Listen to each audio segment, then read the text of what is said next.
জয় নিতাই, জয় গৌর সুধী ভক্তবৃন্দরা। ভগবান পঞ্চদশ অধ্যায়ের শ্রীমদ্ ভগবদ গীতায় তিনি বলছেন খুব সুন্দর যে ভগবান যে মমই বংশ জীবালোক জীবভূত সনাতন মনো ষষ্ঠানীন্দ্রাণী প্রকৃতিস্থানী কস্যাতি। এই দেহে জীবাত্মা আমারই সনাতন অংশ। মমই বংশ জীবালোকে জীবভূত সনাতন। তা এই দেহে জীবাত্মা আমারই সনাতন অংশ। এবং এখানে বলছেন যে সে প্রকৃতিতে স্থিত হয়ে মনসহ পঞ্চেন্দ্রিয়কে আকর্ষণ করে।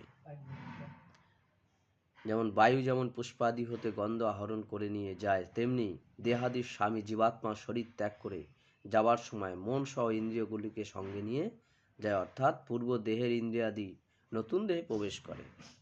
অর্থাৎ পূর্ব থেকে যে সংস্কৃত থাকে সেটা নতুন দেহে প্রবেশ করে। সেটা ভালো হতে পারে, খারাপও হতে পারে। এই জন্য সবসময় কর্ম যারা যারা করবেন অবশ্যই ভেবে চিনতে বিচার বুদ্ধি দিয়ে কর্ম করতে হবে, যে কোনটা কর্ম করলে সকাম কর্ম, কোনটা নিষ্কাম কর্ম। এই জন্য কর্মের উপর, কারণ মনুষ্য দেহতেই কর্ম, অন্য কোনো জনিতে নয়। একটা সাপ যদি মানুষকে দাসে দংশন করে তো সাপটার কোনো পাপ হবে না, কিন্তু মানুষ যদি সেই সাপটাকে মেরে ফেলে তো মানুষের পাপ হবে। কেন? মনুষ্য দেহটাই এমন, মনুষ্যকে বিচার বুদ্ধি বৈরাগ্য ভাব সমস্ত কিছু ভগবান তাকে দিয়েছে, স্থিতিশীল শক্তি সমস্ত কিছু দিয়েছে।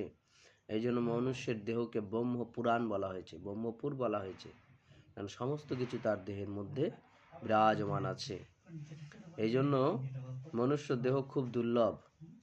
এই জগতে মনুষ্য দেহ পাবার জন্য স্বয়ং দেবতারাও আকাঙ্ক্ষা করে যে মনুষ্য দেহ পাবো, সেই দেহ পেয়ে সাধু সঙ্গ করব, সাধু সঙ্গ করে শ্রী গোবিন্দের চরণ আশ্রয় পাবো। কারণ গোবিন্দের চরণ আশ্রয় সহজে পায় না। কারণ যখন শ্রীমদ্ ভাগবত কথা শিলপাদ শুকদেব গোস্বামী পরীক্ষিত মহারাজকে বলছেন, তখন দেবতারা এসেছিলেন যে তোমার কথা হে পরীক্ষিত মহারাজ, এই শুকদেব গোস্বামী, যে তোমার এই অমৃত কথা আমাদের দাও, আর আমাদের যে অমৃত, দেবতাদের যে অমৃত তুমি পান করো। কিন্তু সেটা দেবতাদের দিল না। কে? শিলপাদ শুকদেব গোস্বামী। কিসের জন্য দিল না? তারা অনধিকারী, তারা ভাগবত শ্রবণের অধিকারী নয়। কারণ তারা এর অপব্যাখ্যা করবে, যে ভাগবতের যে সে শ্রদ্ধা ভক্তি তাদের মধ্যে নেই। এই জন্য সেই দেবতাদেরও এই শ্রীমদ্ ভাগবত তাকে দান করলেন না। এই জন্য ভাগবত খুব দুর্লভ হয়ে পড়ল দেবতাদের কাছেও, যার জন্য দেবতারা আকাঙ্ক্ষা করে মনুষ্য হয়ে সাধু সঙ্গে গিয়ে ভাগবত শ্রবণ করবে, শ্রবণ করে শ্রী গোবিন্দের ধামে যাবে।